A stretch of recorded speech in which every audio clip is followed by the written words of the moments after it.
Today on BRStv Reef FAQs, we answer how to acid cure dry live rock for a saltwater reef tank.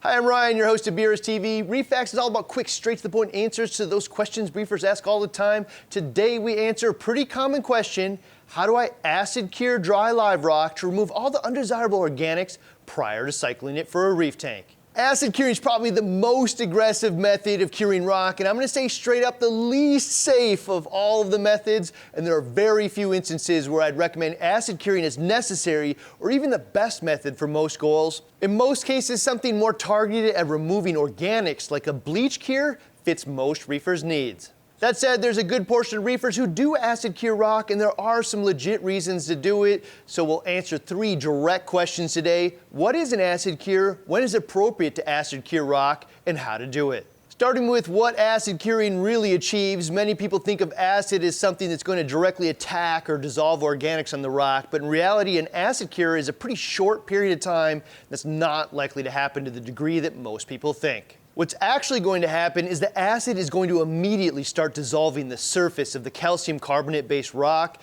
so it may rid you of the organics simply by removing the top layer of the rock that the organics are attached to, but not necessarily attacking the organics directly, or at least not rapidly enough to be a huge contributor. So when you think acid curing dry live rock, think there's so much gunk on the surface of the rock and maybe even elements like phosphorus bound to it that I want to remove a layer of the rock itself and be done with it, which is obviously amongst the most aggressive approaches. So when is an acid cure appropriate? Well, I gotta say, considering the safety risks of working with acid as well as the mess and disposal, I'm gonna say almost never. I don't think anyone would do it with wet live rock. There's no need to do it with clean mined rock like Marco's Reef Saver rock, and there's no reason to do it with man-made rocks like real reef rock. Even with the ocean-based dry rock, where there's a lot of dried or dead organics on the rock, a bleach cure is really cheaper, more effective, and arguably safer as well. In our BRStv Investigates episode, the bleach cure did perform better than the acid cure at removing organics. The only real instance where I would personally perform an acid cure is used rock, which has been in a failed tank, which is often overrun with algae and organics and potential pollutants and pests, and may even have bound up phosphate. In that case, just dissolving a layer of the rock might be wise. Then after a thorough rinse, some reefers may continue that process with a follow-up bleach cure as well. In fact, that combo did produce the best results in our Investigates episode. Okay, so all that said, you decided to perform an acid cure. Here are the 6 steps. Step 1 is consider safety. If you don't already know proper safety techniques and procedures for dealing with strong acids, skip this project. Acid can burn you or blind you or anyone near you, as well as damage property. The benefits versus other methods are not worth the risk or the amount of time to learn how to do this safely. At the most basic level, you absolutely need proper arm-length gloves, appropriate ventilator, eye protection, and appropriate attire. You also need to do this outside, not in a basement or garage, but outside where the gases can dissipate quickly. There's a good chance the container may overflow as well, which will make a mess and damage the surrounding area. So in relation to that, I would lay down some thick plastic over the area, as well as keep a few boxes of acid neutralizer around like baking soda. But last safety tip here, I promise. Simply put, this video is not designed to be the sole source of information on chemical safety. There are all kinds of safety issues you should consider which are absolutely unique to your scenario. You should research them. And if you don't feel confident or comfortable, just skip this project. There are safer ways to achieve similar goals. Okay, step 2, find a container which can hold all your rock, bring it outside and fill it with water. In most cases, it will likely be something like a Brute trash can. Most reefers use purified RODI water, but in this case, tap water is probably also fine. Step 3, once you have it partially filled with water, add your muriatic acid, something you can pick up at most hardware stores. The unofficial but general recommendation by most reefers is to make a solution of 10 gallons of water to 1 gallon muriatic acid. I'll say we tested both 10-to-1 and 20-to-1 in BRStv Investigates and found 20-to-1 was a more appropriate ratio for our needs.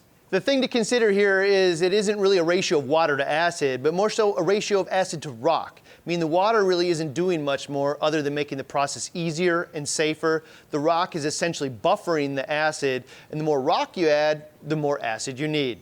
In the case of our experiment, the 10-to-1 water to muriatic acid ratio dissolved 25% of the rock as measured by weight in just 15 minutes. Most reefers would probably not be happy with losing a full quart of the rock and having it get dissolved like that. We also tested the 20 gallons of water to 1 gallon of muriatic acid with our 15 pounds of rock and only lost 12% of the rock, which seemed more appropriate for the goal of dissolving just the surface layer of the rock. So you'll have to keep this in mind. It isn't an exact science. This is a hobby, and most of what the hobby knows is based on sharing personal anecdotal experiences. So I'd read up or watch some others' personal experiences as well as their approach. There just isn't a rock solid agreed upon acid to water or acid to rock ratio, and it probably changes between rock types and densities. That said, based on our experiences, for myself, I would personally use a 20-to-1 water to muriatic acid ratio. Also, based on our results from our Investigate video, maintaining that 20-to-1 ratio for safety reasons.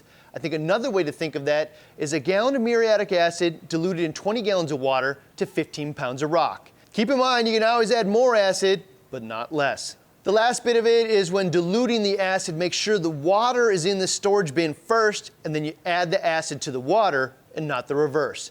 Adding water to acid can cause all kinds of dangerous reactions, as well as splash concentrated solution much easier. For this project and the materials that we're working with, always water first, then acid. Okay, step 4, make sure you're still wearing your safety gear and lower your rock into the container. It will immediately start to foam, and there's a very good chance it will foam over the sides. That foam can damage your driveway or lawn, so make sure that you have some thick plastic down and a few boxes of baking soda around to neutralize it if needed.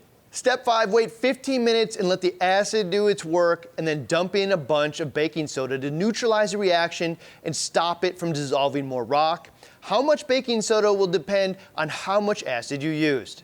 Then as a last step, or step 6, move the rock into a bin and rinse it thoroughly with a few different rounds of fresh water. I might even add a box of baking soda to the first freshwater rinse just to be sure.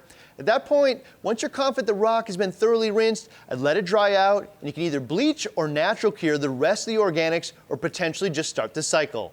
I'd say in our experiments, the acid cure followed by the thorough rinse and then bleach cure produced the best overall results. So for last time today, we wanted to share this information because reefers want to see the entire picture, weigh the benefits versus the challenges for themselves, but unless you're dealing with an issue that can't be handled another way, I just skip acid curing altogether. It has safety risks, damage to your property risks, and it's also a mess. If you're interested in the bleach curing method, there it is, and the longer, more natural cure method, sounds like your speed, there it is. And that little box over here has every video that we've ever done on rock, curing, aquascaping, how much cycling, so it might be worth checking out. See you in the next episode of BRStv.